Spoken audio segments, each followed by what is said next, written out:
Assalomu alaykum hurmatli tomoshabin. Bugungi videomizni albatta oxirigacha tomosha qiling. Chunki bu mavzu minglab oilalar, ayniqsa bolali oilalar uchun juda muhim. So'nggi paytlarda ko'pchilikni qiynayotgan savollar bor. Ya'ni O'zbekistonda bolalar nafaqasi kimlarga beriladi? Moddiy yordam olish uchun qanday talablar bor? Qancha miqdorda to'lanadi va qachon beriladi? Agar siz ham shu savollarga aniq va tushunarli javob izlayotgan bo'lsangiz, demak bu video aynan siz uchun. Videoni boshlashdan oldin bir kichkinagina iltimos. Agar bu mavzu sizga qiziq bo'lsa, hoziroq like bosib qo'ying va kanalimizga obuna bo'ling. Chunki biz bu yerda har kuni foydali, rasmiy manbalarga asoslangan yangiliklarni joylab boramiz. Diqqat qiling, O'zbekistonda bolalar nafaqasi va moddiy yordam kimlarga qancha to'lanadi? Bolalar nafaqasi va moddiy yordam tayinlashda bir necha talablar bor. Ijtimoiy himoya milliy agentligi nafaqalar tayinlash va to'lovlarni amalga oshirishda vakolatli davlat organi hisoblanadi. Asosiy talablar: bolalar nafaqasi va moddiy yordam ijtimoiy himoya yagona reyestri orqali kam ta'minlangan oilalarga tayinlanadi. Mazkur mablag'larni olish uchun murojaatchining har bir oila a'zosiga to'g'ri keladigan daromad minimal iste'mol xarajatlari 648 ming so'mdan kam bo'lishi lozim. Bolalar nafaqasi va moddiy yordam tayinlashda arizachining mehnatga layoqatli oila a'zolari band bo'lishlari yoki mehnat organlariga murojaat qilgan bo'lishlari kerak. Shu bilan birga talabgordan bittadan ko'p ko'chmas mulki, natural ko'chmas mulki, yangi avtomashinasi, bankda katta miqdordagi depozitlari va qimmatli qog'ozlari bo'lmasligi ham inobatga olinadi. Yangi tartib: O'zbekistonda 2024-yilning 1-mayidan boshlab MyGov.uz portali orqali bolalar nafaqasi yoki moddiy yordam uchun onlayn ariza berish imkoniyati yaratildi.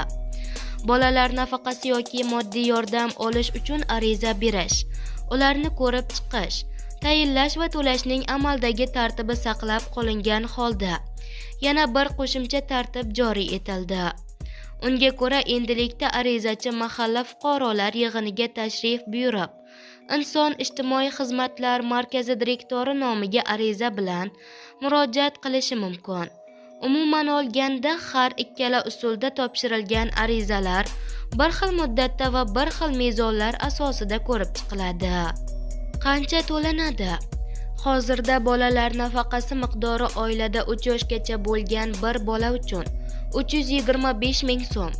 Eng birinchi farzand 3 yoshdan katta bo'lsa, unga 250 ming so'm to'lanadi. Keyingi ikkinchi farzandlarga ikki holatda ham 150 ming so'mdan beriladi. Keyingi farzandlarning har biri uchun 100 ming so'mdan qo'shib ketilaveradi. Moddiy yordam miqdori esa oyiga 380 ming so'm. Oilalarda birinchisidan keyingi farzandlar tug'ilish holatlari bor.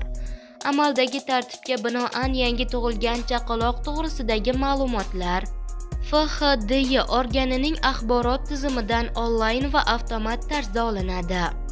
Ya'ni fuqarolar yangi farzandi tug'ilgach bolalar nafaqasini qayta hisoblash bo'yicha murojaat qilmaydi. Bola tug'ilgan sanada ma'lumotlar avtomat ravishda dasturga keladi. Keyingi oyning 1-sanasidan pul miqdori yangi tug'ilgan bolaga ham qo'shilgan holda qayta hisoblab oshirib boriladi. Eslatib o'tamiz, ijtimoiy to'lovlar bilan bog'liq barcha savollarga tuman yoki shaharlardagi inson ijtimoiy xizmatlar markazlariga murojaat qilish mumkin, deyiladi xabarda. Xullas do'stlar, bugun sizlar bilan O'zbekistonda bolalar nafaqasi va moddiy yordam masalasini eng muhim jihatlari bilan ko'rib chiqdik. Umid qilamizki, bu ma'lumotlar siz uchun foydali bo'ldi. Agar video sizga kerak bo'lgan savollarga javob bergan bo'lsa, like bosishni unutmang va kanalimizga obuna bo'lib qo'ying. Chunki bu yerda biz har kuni dolzarb va foydali yangiliklarni joylab boramiz. Agar sizda savollar bo'lsa yoki o'zingizning holatingiz bo'yicha bilmoqchi bo'lsangiz, izohlarda yozib qoldiring. Albatta ko'rib chiqamiz. Videoni yaqinlaringizga ham ulashing, balki aynan shu ma'lumot kimgadir juda kerakdir.